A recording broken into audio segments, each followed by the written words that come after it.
Alors, pourquoi l'escrime donc, est l'objet de cette deuxième table ronde pour une raison simple, c'est qu'il y a une forme de tradition d'excellence, donc des figures, Jérôme Buhan, Christian Doriola, plus tard Daniel Revenu, évidemment, à partir des années 70, donc Didier Flamand, Pascal Joliot, Philippe Rigaud, et évidemment Pascal Trinquet et Jean-François Lamour. Également parce que si on considère les résultats olympiques français dans la période qui suit immédiatement la période gaulienne, eh bien force est de constater que c'est l'escrime qui va fournir jusqu'au tiers des médailles françaises. C'est le cas en 1976 à Montréal. En 1980, il n'y a en fait que deux disciplines qui vont donner des médailles, il y a pourtant 7 titres au terme. C'est l'escrime, pour 5 titres, donc c'est le judo. Thierry Ray, Angelo Parisi, qui apporte 2 médailles d'or supplémentaires. L'idée, c'est évidemment d'essayer de comprendre comment fonctionne la filière française, et essayer de se demander si également un ne peut pas naître de l'héritage qu'on a évoqué grâce à Guy Druy et Luc Robel, une forme d'excellence assez particulière. Pour en parler, Pascal Trinquet, double championne olympique en 1980 à Moscou, et le tien a signalé en fait vraiment cette performance parce que c'est sans doute l'un des plus grands exploits du sport français féminin d'après-guerre, puisque à Moscou, c'est-à-dire sur le terrain des pires adversaires et surtout au cœur du bloc de l'Est qui en fait depuis 1962 n'avait laissé que 3 titres de champion du monde, de champion olympique de côté. Votre parcours en fait est singulier, Pascal Trinquet, puisque vous étiez étudiante en pharmacie à Marseille, que vous concouriez pour le GC Nice et que donc à l'époque vous entraîniez 3 heures par semaine.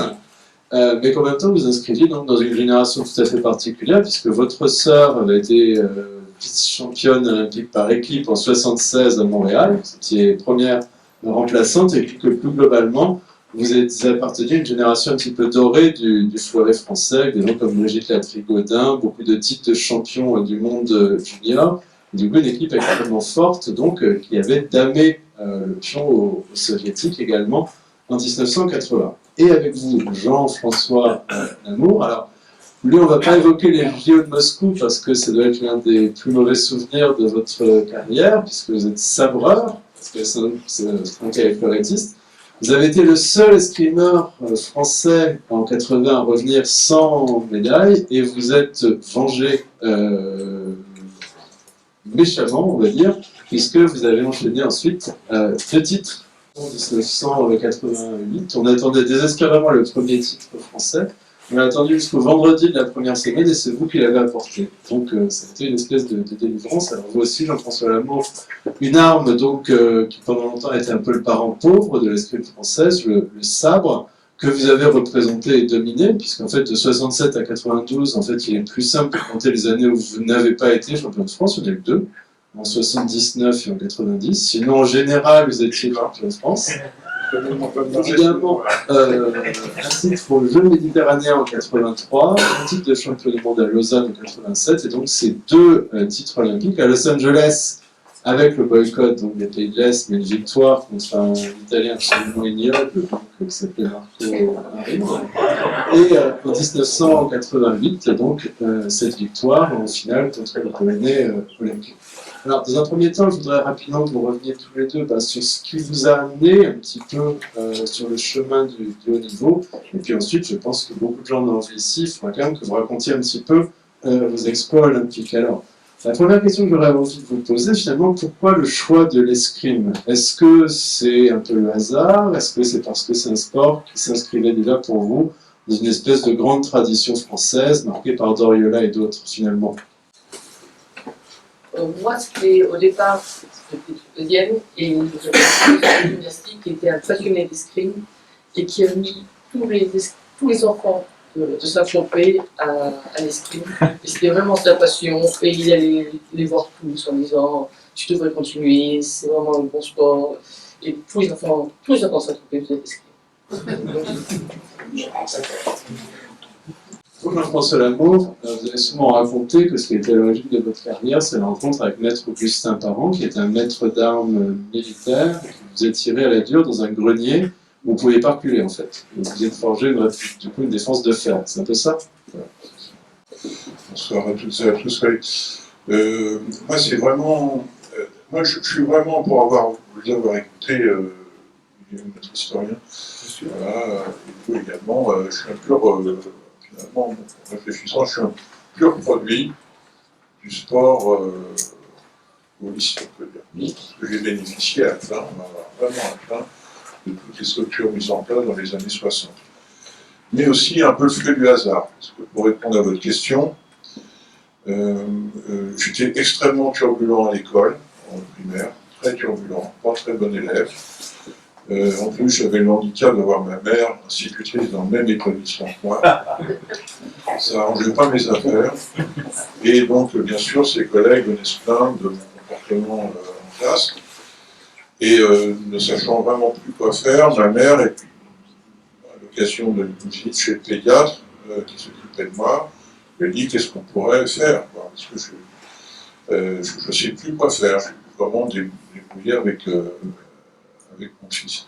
Et le pédiatre lui a conseillé de m'inscrire dans une salle d'armes à Maison-Alfort, parce que à l'époque j'habitais Maison-Alfort, donc banlieue parisienne, chez le maître parent, effectivement, maître d'armes militaire, et il lui avait dit cette phrase, vous allez voir, il va le cadrer. C'est ce qui s'est passé. Étrangement, j'avais 7 ans. J'avais 7 ans, c'était en primaire, 7 ans et demi peut-être.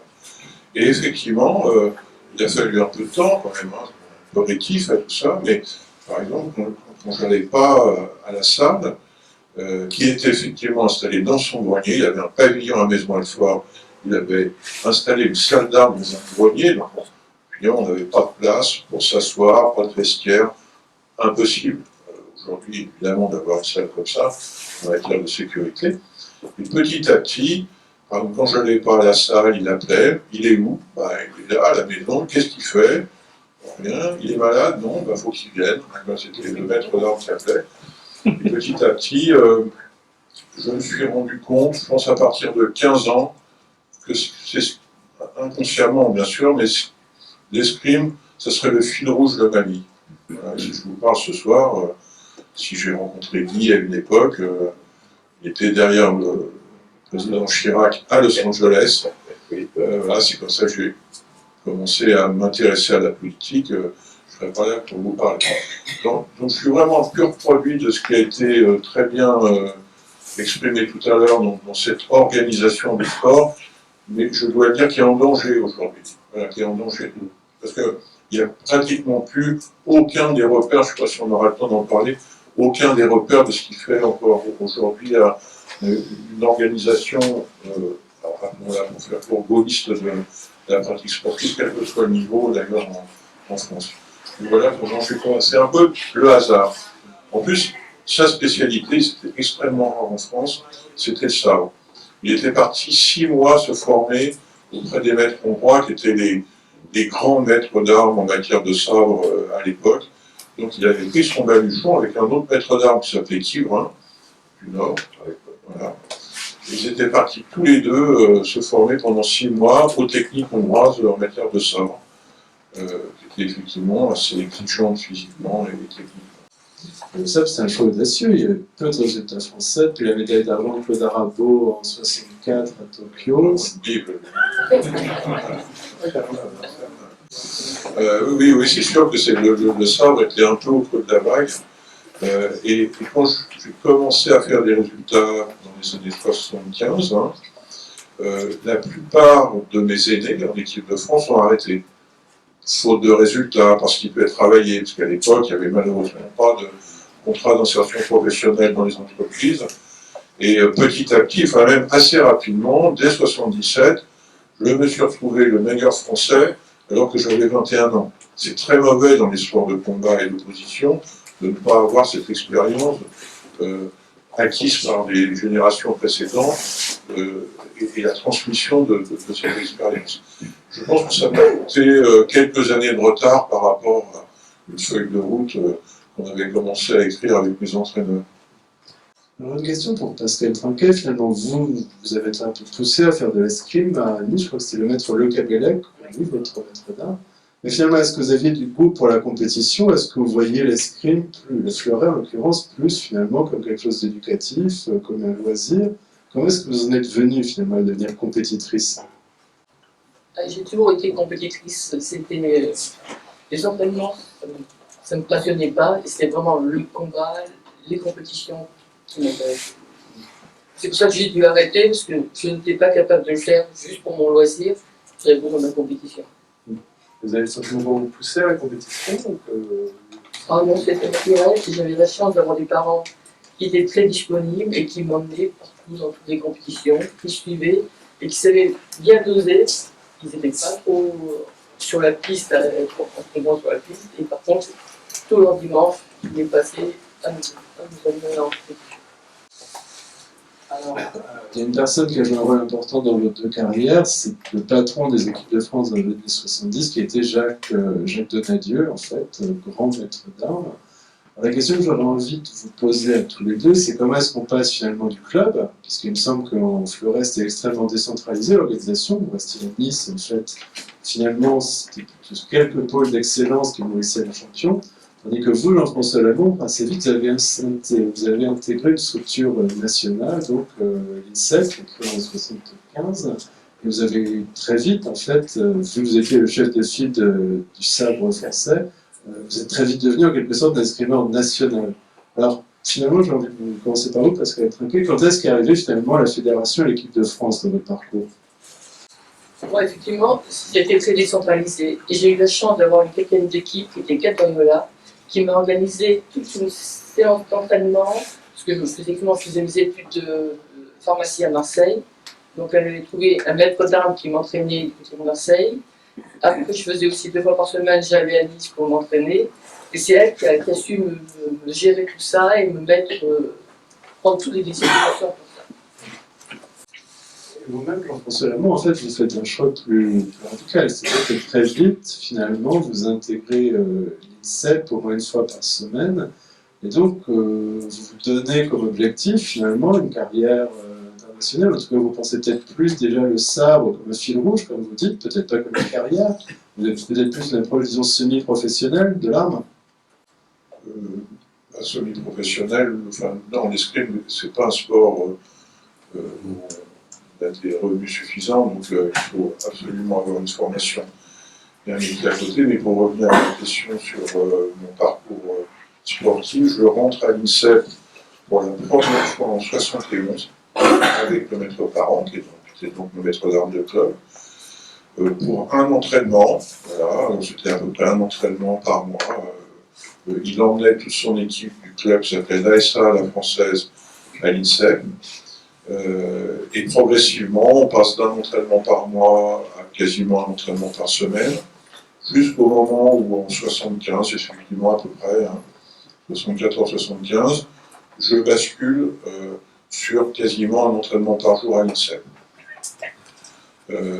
Et dans le même temps, je poursuis des études, donc je fais un DUT de chimie. Après, je bascule vers une licence de chimie à Orsay. C'était un peu compliqué d'Orsay à Maison-Alfort pour cavaler après les entraînements. Et quand je fais ma licence, j'essaye de trouver du travail à Rhône-Poulain, qui n'était pas très loin de Maison-Alfort.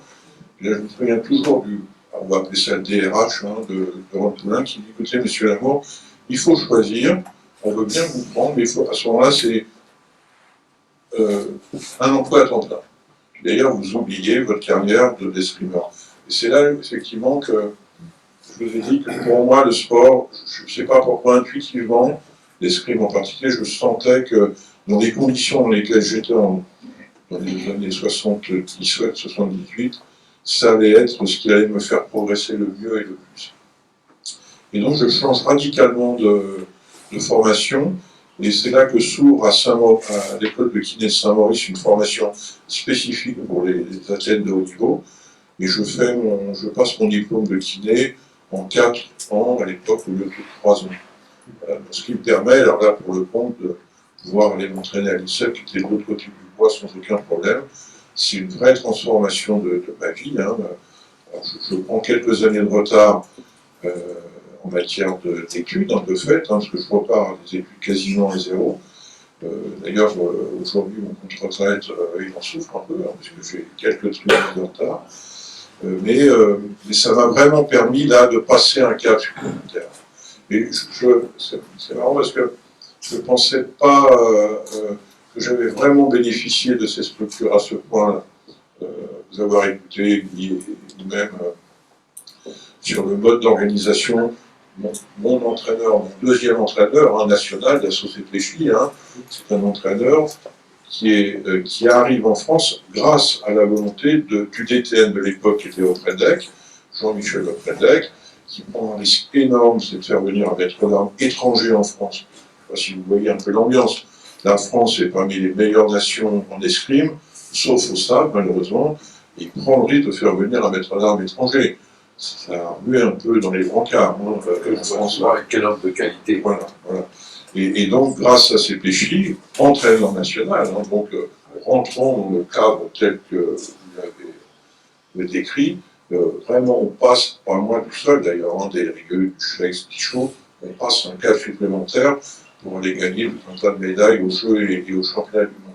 Je suis un pur produit de ce dispositif qui aujourd'hui est réellement en danger. Réellement en danger. Voilà. Voilà. Bien sûr, ça m'a permis de gagner des médailles, hein, vous l'avez rappelé tout à l'heure, mais aussi ça m'a donné beaucoup de confiance en moi sur le reste. Je me suis dit à un moment donné dans ma carrière, vers la fin, donc à Barcelone, et qu'est-ce que je vais bien pouvoir faire? J'étais très heureux d'être kiné, hein. Je travaillais à mi-temps jusqu'à la fin de ma carrière d'escrimeur, mais je sentais aussi en moi l'idée de me dire, mais qu'est-ce que je vais bien pouvoir redonner au pays? Un truc un peu intuitif comme ça. Et 6 mois plus tard, à la fin de ma carrière, c'est Jacques Chirac m'appelle, il était maire de Paris à l'époque, et il me dit mon conseiller sport, le nom va certainement vous parler, s'en va de la ville, c'était pas Guy, ce que Guy. J'étais élu. Tu étais élu à l'époque. C'était Henri Boëriot. Il était directeur de SOCEP. Henri Boëriot, médaille de bronze à la barre suisse à Montréal. Et est-ce que ça te dit de devenir mon conseiller? Je n'y connaissais rien. Alors quand je vous dis rien, est-ce que un peu à la le comprendre rien. Et donc, je me suis formé sur le tas auprès de Jean-Louis Dragu, qui était chef de club de Jacques Chirac, mais ça a été aussi une deuxième vie passionnante. Mais je reviens à ça, c'est l'escrime qui m'a formé à ça. C'est mon parcours d'escrimeur. Je l'ai dit tout à l'heure que c'était un fil rouge. Bien sûr, un peu les études, parce que grâce aux études, on apprend, on doit s'organiser.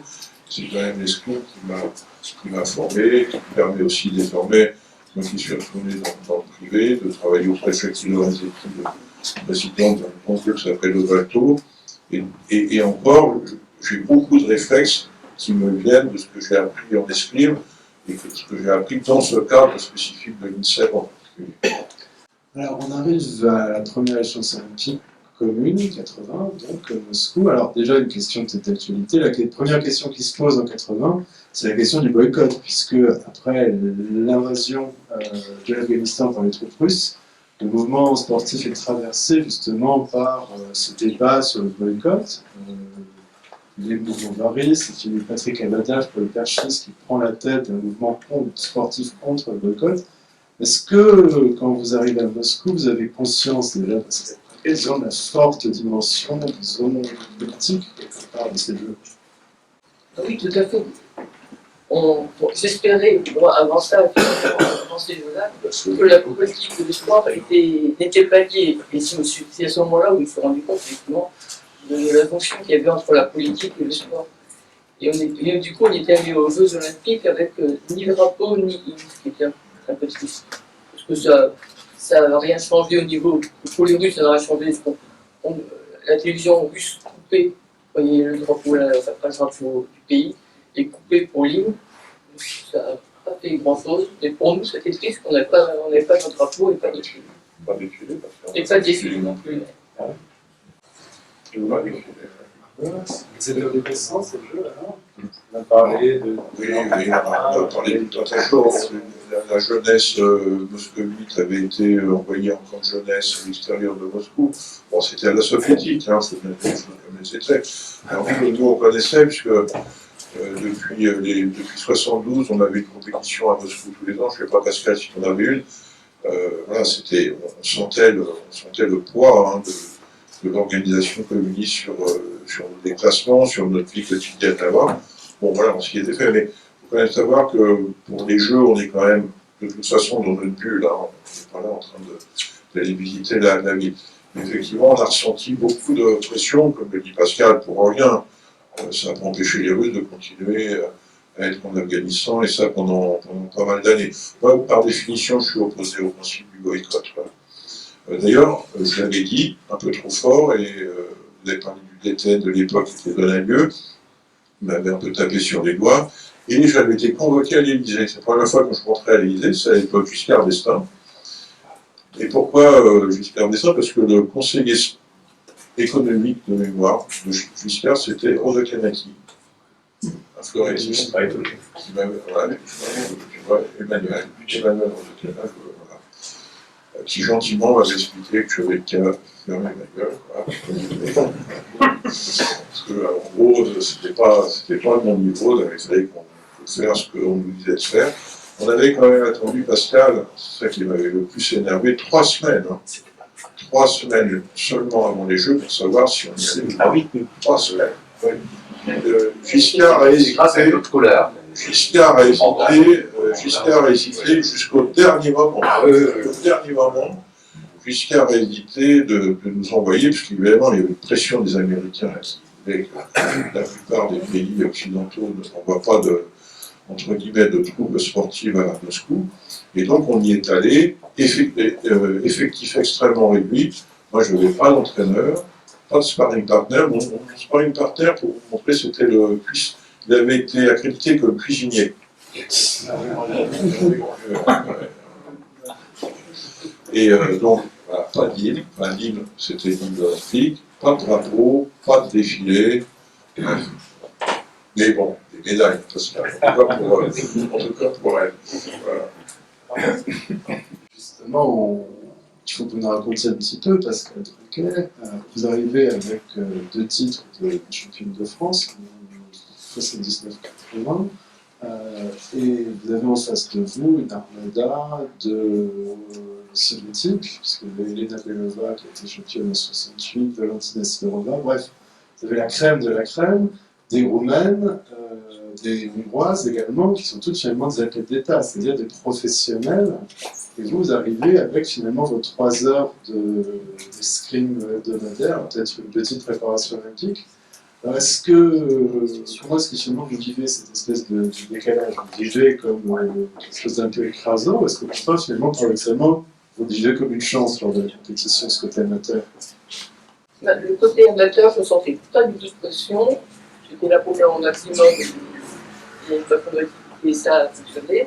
Et les Russes, effectivement, avec elles, beaucoup de pression, et étaient bizarrement beaucoup moins bonnes, à mon avis, que d'habitude. Elles étaient surentraînées. Et moi, ce qu'elles n'avaient pas, c'était une bonne dose d'agressivité qui est importante dans un sport de combat. Donc, bon, ça a été la chance. Et c'était de la chance parce qu'il y a un moment, vous avez senti le toboggan de la victoire, parce que finalement, ça a été quand même une compétition compliquée. Il n'y avait pas de finale, c'était des poules. Vous avez perdu 2 fois contre cette maudite polonaise, donc elle fait des médailles de bronze, et finalement, c'est par le jeu des victoires entre vos concurrentes que finalement vous avez été sacrée championne. Est-ce qu'il y a un moment où vous avez senti quelque part que le toboggan, c'est-à-dire le fait que les choses se mettaient en place et que le titre allait se présenter? C'est-à-dire que cette fameuse polonaise, il y avait un tableau direct pour aller en finale, j'avais éliminé du tableau direct et donc j'avais été obligé de passer par les repêchages pour arriver à la finale. Donc, forcément, je l'ai rencontrée et elle m'a rebattu, mais comme c'était une poule de 6 et qu'il y avait j'ai eu une défaite et donc 4 victoires, ce qui n'a pas été son cas, donc c'est comme ça que j'ai pu gagner. C'est aussi Brigitte Latric-Godin, c'est aussi l'équipe qui est sacrée donc, à Moscou. Est-ce que ça a changé quelque part votre vie, ces deux titres olympiques? C'est-à-dire, est-ce que, de la manière dont vous considérez l'avenir, votre statut, la manière même dont vous considérez votre sport, ça a changé des choses? Ou est-ce que vous avez considéré que c'était plutôt une parenthèse glorieuse, disons, puisque vous avez arrêté votre carrière l'année d'après, après le championnat du monde de Clermont-Ferrand en 81? Pour moi, oui, c'était une parenthèse glorieuse, mais après, il fallait revenir rapidement et j'avais des examens de pharmacie de rattrapage à passer en septembre, donc j'ai pas eu le temps d'en profiter vraiment.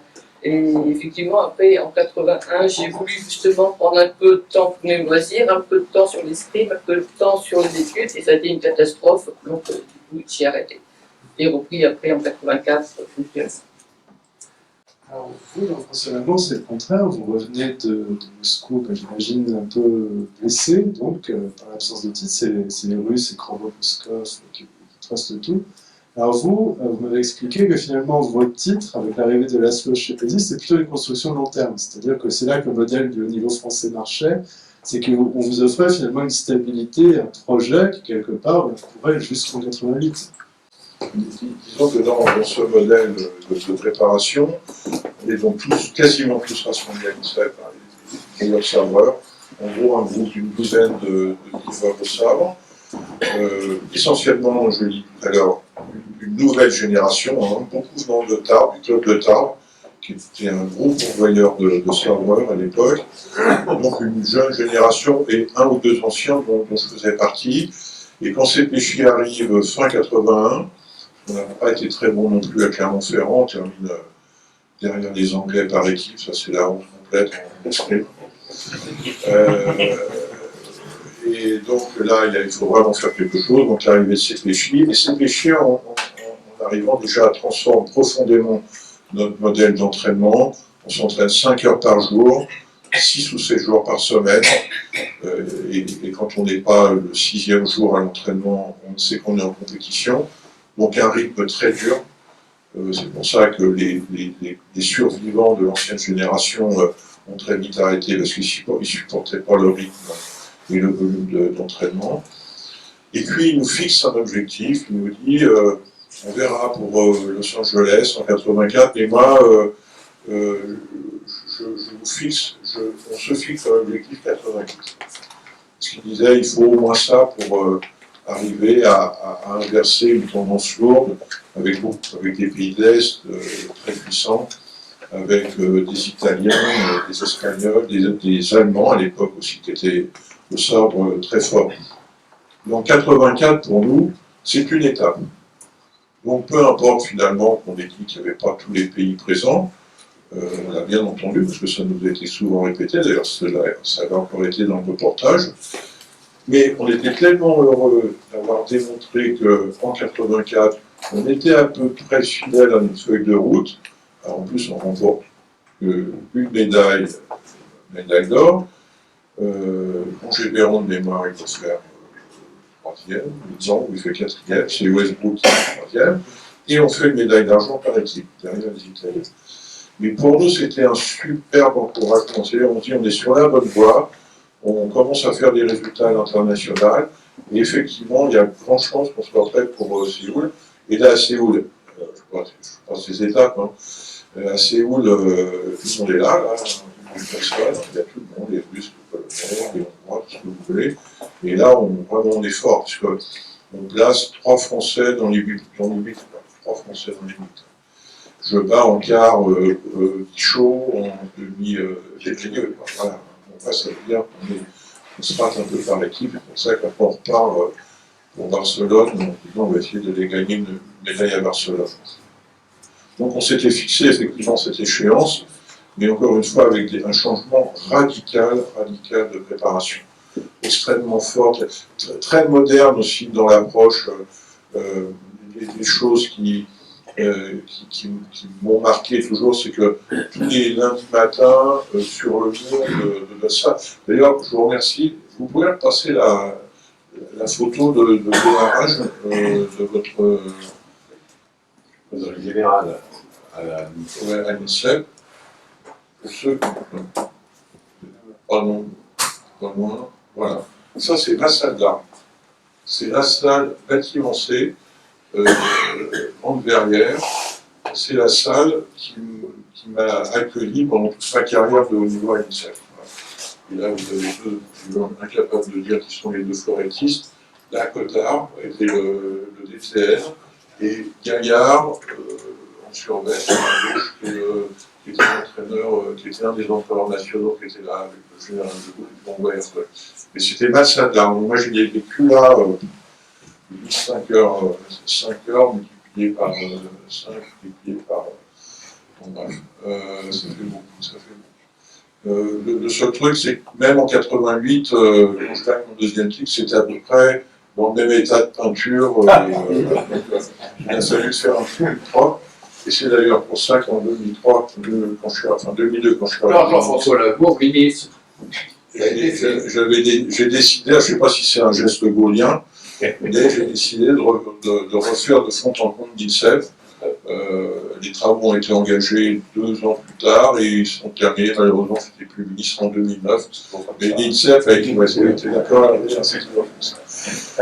pourtant on a une assez grande longévité, mais donc l'INSEP a été refait de fond en comble pour l'activer à peu près en 2009 et servir la préparation des équipes de France pour les Jeux, avec un super directeur d'ailleurs de l'INSEP qui s'appelle Fabien Canu. Ceux qui savent, un double champion du monde, triple champion d'Europe, un très grand champion aussi qui se plaît comme directeur de l'INSEP.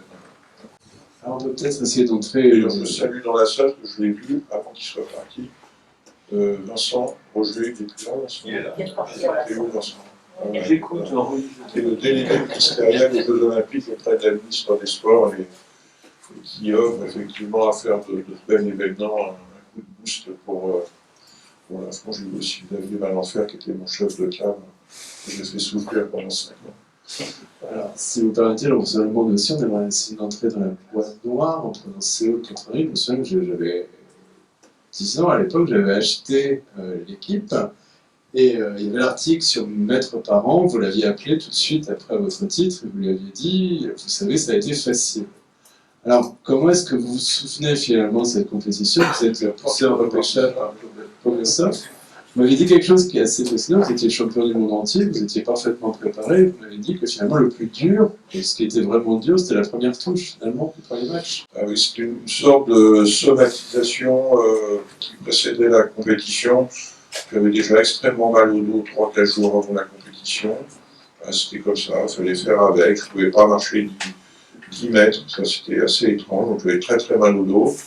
Et ce mal de dos disparaissait le matin de la compétition, mais en montant, en posant le pied sur la piste, le matin, je me demandais si j'allais être capable de mettre une touche à mon adversaire, qui était en général un tireur très, très fort, parce que avec le classement, j'avais affaire à quelqu'un de faible, et dans ma tête, je me disais, mais est-ce que tu es capable de mettre une touche?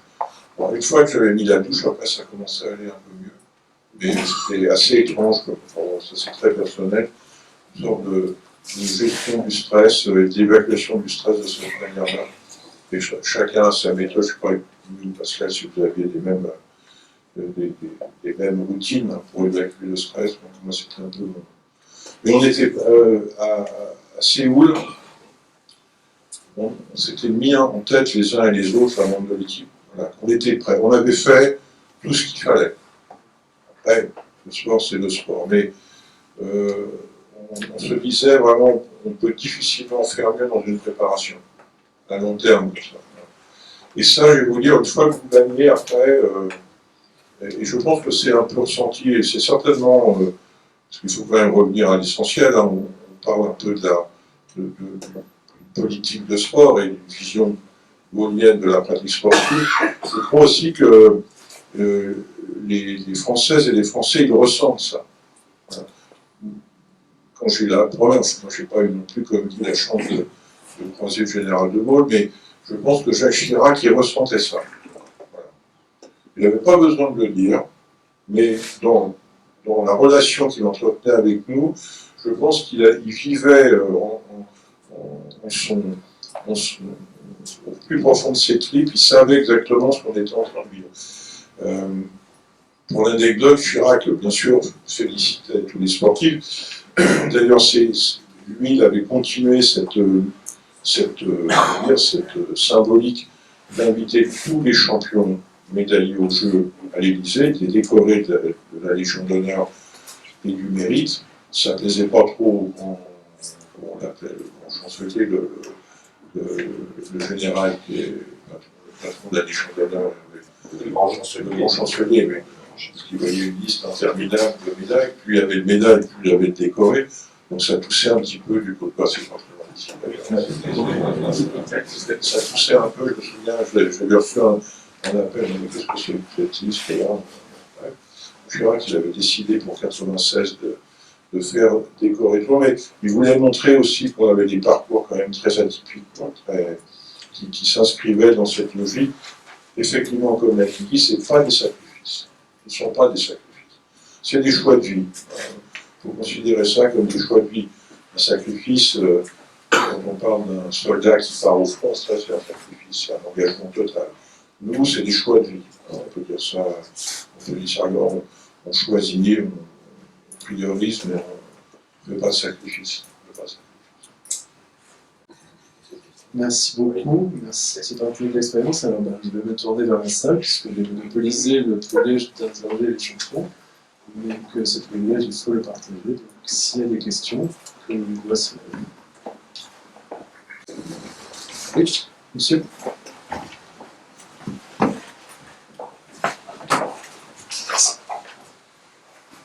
Oui, moi je voudrais demander aux champions s'ils ont. Ici, c'est bon. Vous m'entendez donc? Oui. Je voudrais demander aux champions si. Parce qu'on parle évidemment du général de Gaulle ici et de sa conscience de la France. Quand vous étiez athlète de haut niveau et dans ces compétitions-là, vous étiez évidemment sur un projet de vie, un projet individuel, ce que vous expliquez, M. Lamour, mais est-ce que vous aviez aussi cette dimension-là en vous, le côté représentant de la France et défense du drapeau? Je commence. C'est très clairement à Moscou, non. Et plus j'avançais dans ma carrière, oui. Vraiment. Je dirais que même, si je peux parler d'apothéose, c'est Barcelone quand je porte le drapeau de l'équipe de France olympique et que je rentre le premier dans le stade. Là, je me suis dit, effectivement, il y a quelque chose. Il y a un lien avec la nation, il se passe quelque chose. Mais c'est venu progressivement. Je pense aussi, c'est que je suis issu d'une famille peu investie en politique. Mon grand-père l'était, il était un gaulliste. Quand il voyait le général de Gaulle à la télé, il se mettait au garde à vous, il avait fait Verdun.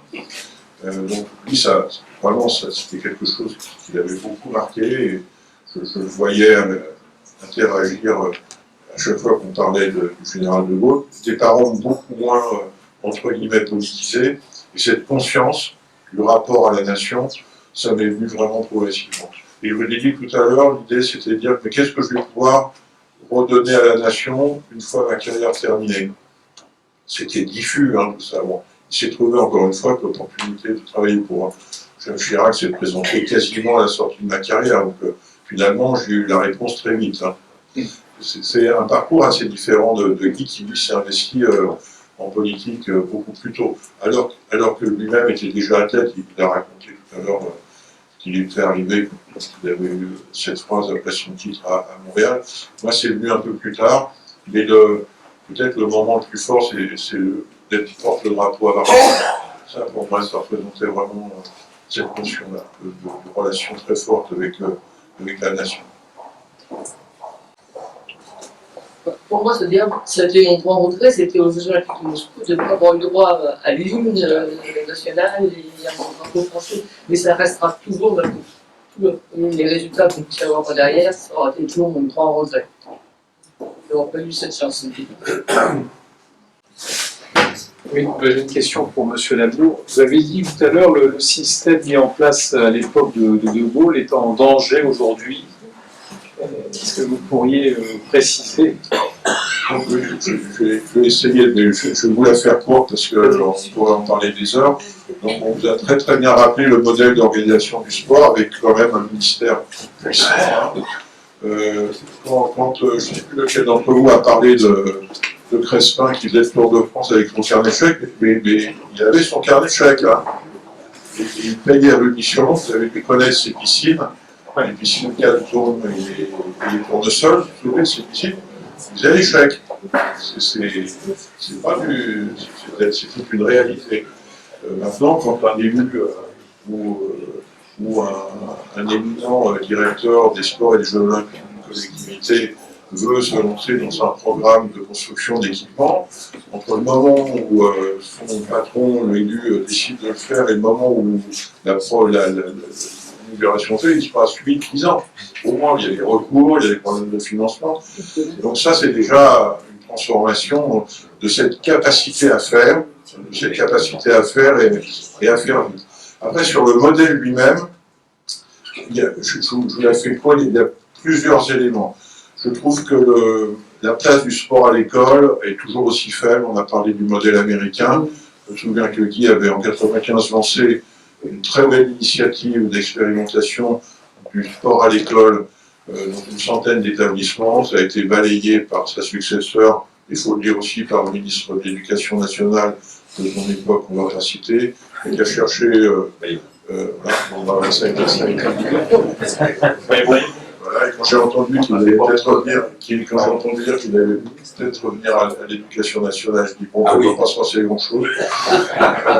Ça c'est comme ça, une petite pique envoyée comme ça, rapidement. Et puis il y a un modèle, je vais vous donner deux exemples, il y a un modèle de sport qui est en train de beaucoup évoluer. Avant, le sport c'était dans les clubs. Voilà. Maintenant, c'est beaucoup hors des clubs.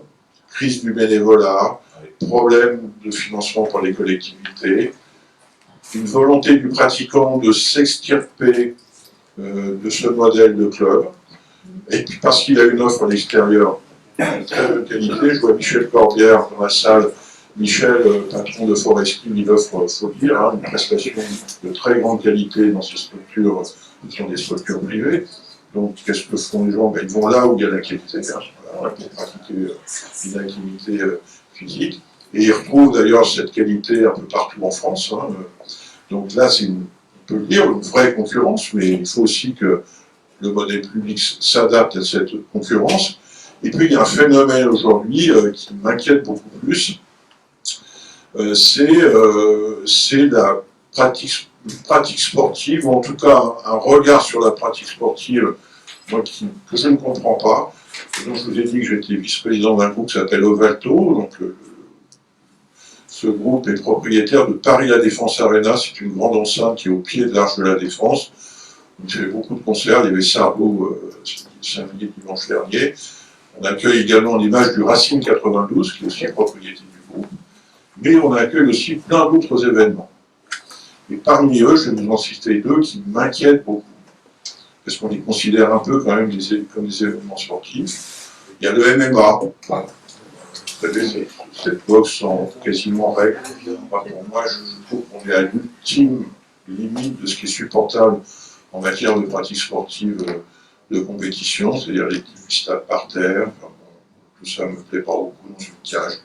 Il paraît que c'est du spectacle, j'ai du mal, enfin bon. Et alors, vous avez des nouveaux sports, vous avez maintenant des compétitions d'influenceurs. Vous voyez ce que c'est qu'un influenceur? Donc, c'est des gens qui sont des influenceurs sur les réseaux sociaux, ils ont des centaines de milliers de followers, voire des millions. Eh bien, ce sont ces gens-là qui font des pratiques sportives. On sent qu'il y a un match de foot, ou de je ne sais pas quoi. Hein, voilà. C'est du sport, mais c'est pas vraiment du sport. C'est du spectacle, c'est bien, hein, le e-sport, autre évolution. Le e-sport, vous savez ce que c'est, hein, c'est donc des équipes, plutôt de jeunes, qui jouent à des jeux vidéo, essentiellement des jeux de guerre, hein, voilà, des grands écrans, d'ailleurs on les reçoit aussi à l'Arena. On appelle ça le e-sport. Voilà. D'ailleurs, le CEO est tellement inquiet qu'il commence à se demander s'il ne faut pas intégrer ces nouvelles disciplines dans le champ du programme olympique. Ils ont déjà accueilli le breakdance. Bon. Ah oui, mais bon, on est un peu à la limite de l'exercice également. Donc il y a une évolution en gros que notre modèle sportif, basé essentiellement sur le code, est en train d'être profondément transformé. Et je pense que si l'héritage laissé par les gens en France doit régler, ou en tout cas aider à régler ce problème, c'est dans cette direction-là. C'est comment est-ce qu'on fait pour au moins organiser un peu ce nouveau modèle qui est, à mon avis, pas assez organisé. Les bénévoles sont plus considérés, donc les fameux corps intermédiaires sont plus considérés. Les éducateurs sportifs ne sont plus au sein des clubs, mais sont devenus des auto-entrepreneurs. Voilà, ils ont leur propre public par des réseaux sociaux, ils font de la prestation. Bon, pourquoi pas, hein. Et surtout, le gros manque, c'est le sport à l'école. Là, il ne se passe rien, hein, avec l'éducation nationale. Est-ce que vous avez entendu... Michel Blanquer a essayé de faire des choses. Oui, mais bon, il n'est pas resté suffisamment. Et là, la nouvelle ministre, je n'ai pas l'impression qu'elle ait pris le dossier à bras le corps. De toute façon, c'est un peu tard, on est à 130 jours des jeux. Donc, quand je dis en danger, en tout cas, c'est en profonde transformation. Donc, ce modèle très bien décrit, là, il a une durée de vie, à mon avis. Il n'y a plus de ministère des Sports, ou presque plus. Il y a une agence nationale des sports. Bon, j'ai encore du mal à voir ce qu'elle fait. Elle manque de relais au niveau des régions. Elle n'est pas aboutie en matière de transformation. On aurait pu penser qu'elle le soit avant les Jeux. Donc c'est bien d'en avoir parlé. C'est bien d'en avoir parlé ce soir. Parce que bien sûr, c'est la volonté d'un homme, hein, le général de Gaulle. Mais il y avait quelque chose de très profondément ancré dans notre société. Là, on a l'impression que c'est protéiforme, on voit mal qui fait quoi, on ne sait pas trop. Chacun a l'air pour l'instant de trouver à peu près son bonheur. J'espère effectivement qu'on va continuer à avoir un modèle quand même pertinent qui va continuer à rayonner du haut niveau, hein, mais aussi de la pratique pour tous. Hein. Je ne sépare pas les deux. Si je dis qu'il y avait une formule, il y a le sport que l'on pratique et le sport que l'on regarde, mais il ne les opposait pas. Je disais, ces deux types de pratiques, il faut les faire travailler ensemble, il faut qu'il y ait un patron. Alors, est-ce que c'est l'utile, est-ce que c'est l'agence, est-ce que c'est les collectivités? En tout cas, il faut vraiment qu'on retrouve une organisation. On manque de visibilité aujourd'hui sur cette nouvelle organisation qui est en train de se mettre en place, sans oublier bien sûr le privé qui joue son rôle, comme désormais maintenant dans n'importe quelle activité.